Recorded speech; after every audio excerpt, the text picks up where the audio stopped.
Good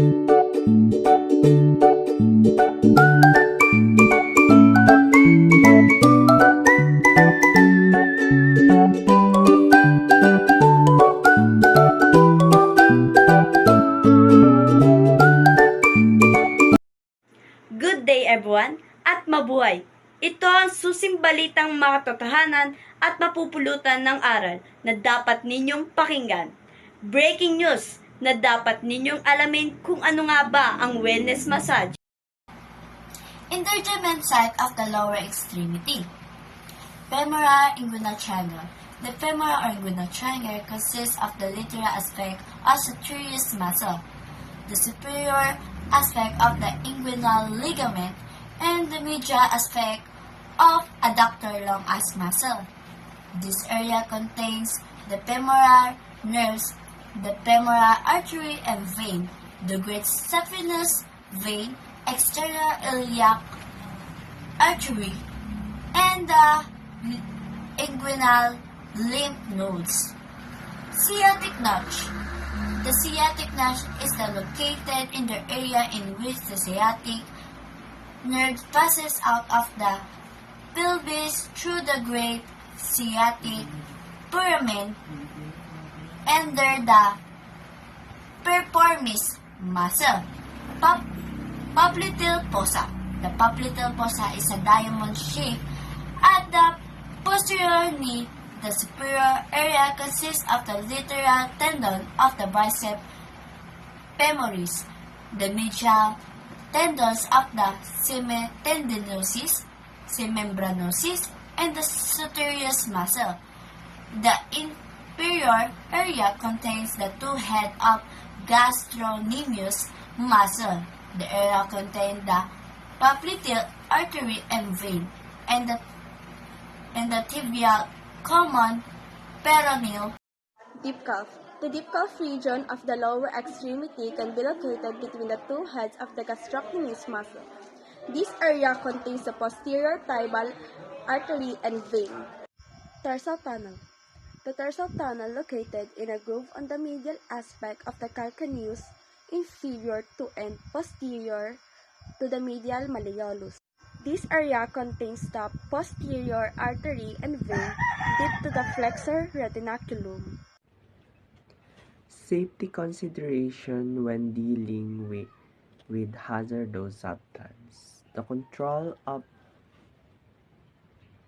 substance hazardous to Health Act 2002 cause requires employers to control exposure to hazardous substance to prevent ill health. It protects everyone in the workplace from exposure to hazardous substance.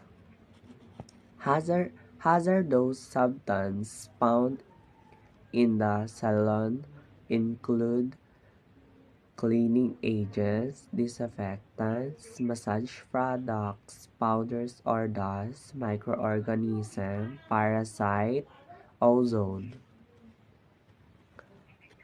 Hazardous substance can enter the body via roots, for example, broken or damaged skin, eye and ears, nose, mouth, hair follicles. Substance hazard to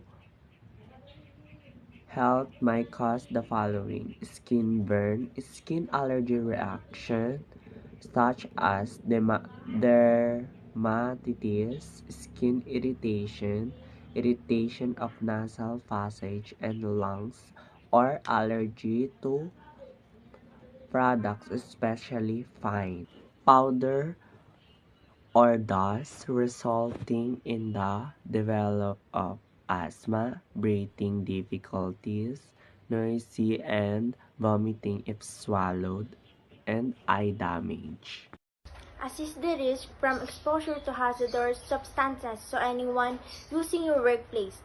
You will need to examine all the substances stored and used in your salon and identify the ones that could cause damage or injury. Decide what precaution need to be taken. Check the manufacturer's advice on use, storage, and disposal. Read the label carefully. Consider whether the substance can enter the body or damage any part of the body. Take action to protect employees and others.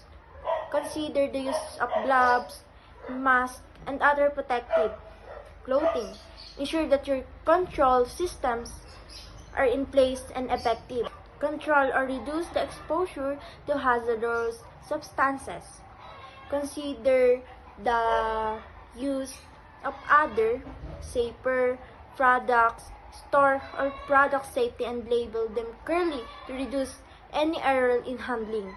Wear gloves when handling cleaning agents. Take care when handling and using fine powders such as talc. Avoid releasing the fine particles into the air and avoid inhaling any powders. Also protect your client. Ensure that control measures are in place, are regularly monitored for effectiveness. Keep records of all control measures and any test of problem rising. These records should be kept for at least 5 years. Prepare procedures to deal with accident, incident, and emergencies. Immediate steps must be taken to minimize the harmful effects and damage.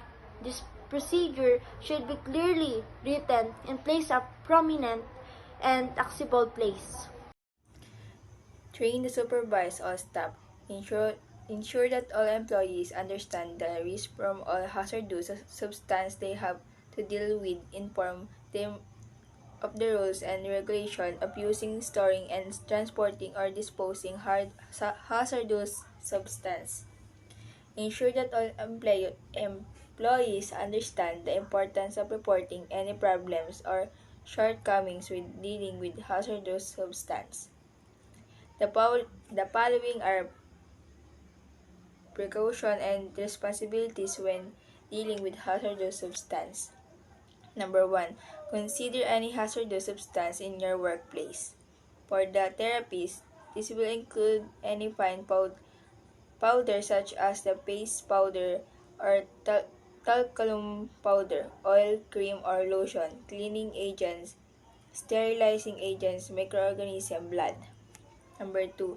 Read the labels and manufacturer's instruction on all the products that you use. Manufacturers are required by law to state the dangers and issue guidelines for storage, use, and disposal. Number 3. Ensure that products are clearly labeled and stored correctly and safety. Number 4. Ensure that the highest standards of hygiene are implemented to prevent cross-infection. This is dealt with later in chapter. Number 5. Avoid blood contamination. Cover any broken skin with plaster. Wear gloves. Number 6. Ensure the safe disposal of sharps into sharp box and dispose of in accordance with correct procedure. When using electrical equipment, the following are precautions and responsibility when using electrical equipment. Annual testing of electrical equipment is required by law. Ensure the people using electrical equipment are trained and competent to do so. Follow the correct procedures when using electrical equipment. Purchase equipment from a reputable dealer who will provide an after-sale service. Ensure that all equipment is regularly maintained in a safe condition for use. Examine leads and cables regularly. Ensure that they are without splits or breaks that may expose bare wires. Use proper connectors to join wire and plexes. Do not use insulating tape. Examine all connections, making sure that they are secured. Ensure that cable is firmly clamped into the plug to make certain that the wires, particularly the earth wire cannot be pulled out of the terminal. Do not overload the circuit by using multiple adapters.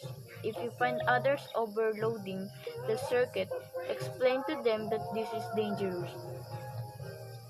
Practice plug the machine into a near and accessible identified socket so that it can be switched off or disconnected easily in an emergency. Keep electrical equipment away from water. Do not touch any electrical part with wet hands. Ensure that plexes and cables do not trail over the working area. Fix them along the wall. Examine all equipment regularly, especially portable machines, as they are subjected to wear and tear. Remove faulty equipment from the working area and label clearly fault do not use and inform others that it is faulty. Keep a dated record of when checks were carried out including findings and maintenance. Application of proper trapping. Trapping is a technique of using large towel or sheet to keep you covered while getting a massage. This allows you to be totally nude under the sheet or towel, but still safe, warm, and unexposed.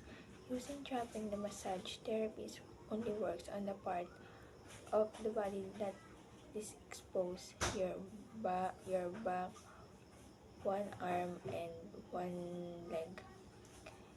For instance, the rest of the body is covered. Posterior leg. Rather than a drape the greater trochanter at the ankle. Pull the bottom edges for the drape at the angle across the opposite leg while holding the drape at the greater trochanter as pivot point. While the lower grab to pull the drape, the lock under the opposite side. Pull the top section of the drape across the back, leaving the genitals exposed. With practice with trapping can be accomplished in 3 moves and provided a clean line for application as spa products from the toes on the top of the posterior superior iliac spine. Anterior leg. The gather the drape anterior superior spine at the ankle. B. Pull the bottom section of the drape at an angle across the opposite, using upper hand to hold the drape as ASIS as pivot point. With the lower hand, grab and pull the drape and track it under the opposite side. C. Pull the top section of the drape across the belly, leaving ESA exposed. Number 3. Breast drape. Align the top edges of the main drape with the bottom edge with a hand towel or pillowcase. As the main drape is pulled down, the hand towel or pillowcase becomes a breast drape takes in place. Anterior pelvic drape. After the breast drape in place, continue to pull the main drape down until the abdominal muscles are uncovered. Align the pulled main drape with bottom edge a hand towel or pillowcase. As the main drape is pulled down, the hand towel or pillowcase will become a pelvic drape. Track the bottom section or the pelvic between the legs, leaving safe distance between the tracking hand and the genitals. Number 5. Turban drape. This type of drape protects the client's hair from spa products and prevents heat loss during a treatment. A. Put a bath towel on a table before the treatment. B. Bring the bath towel up over the client's head to cover the forehead or the eyes. C. Using the hand as a wedge on each side, bring the side portions around the neck and tuck them into the top of the body drape. Number 6. Gluteal drape. Uncover the back and fold the drape down to the gluteal cleft. Letter B. Grasp the folded edge of the main drape and the bottom edge of the hand towel or pillowcase. As the main drape is pulled down to expose the gluteals, the hand towel or pillowcase replaces it. Letter D. Tuck the bottom of the gluteal drape between the legs, leaving a safe distance between the tucking hand and the genitals. Letter E. Fold the edges of the gluteal drape to create crane lines for product application. Number 7. Because spa products are applied to the clients while they are in a side-lying position, this drape is different than it would be for a massage. It is important to ask the client to wear disposable undergarments to preserve their modesty. The sheet is kept over the client until he or she moves into the side-lying position. Undrape the client's upper body. Females should either wear disposable bras or hold the towel over their breast and place a bath towel across the client's hip. Grasp the folded edge of the main drape and the bottom edge of the bath towel. As the main drape is pulled down to expose the gluteals, the bath towel will replace it, and the sheet is removed completely. Hi guys! Welcome to my vlog! Ako nga pala si Etang Marian G. Bantugon at nagpapakilala sa inyong lahat bilang isang leader. Nahilo ko doon. So, okay lang yan. So, bago ko pakilalanin ang aking mga kagrupo, shout out muna sa aking mga kaklase. Shout out din kay Ma'am Lailani. So, ngayon, ipapakilala ko na ang aking mga kagrupo. Bye! What's up everyone? I'm a member of the Group 2. I'm Natalie May Morales from Grade 10 Matapat. Hi guys! Welcome back! Alam ko naman kilala niyo naman ako kung sino. Pero, papakilala ulit ako.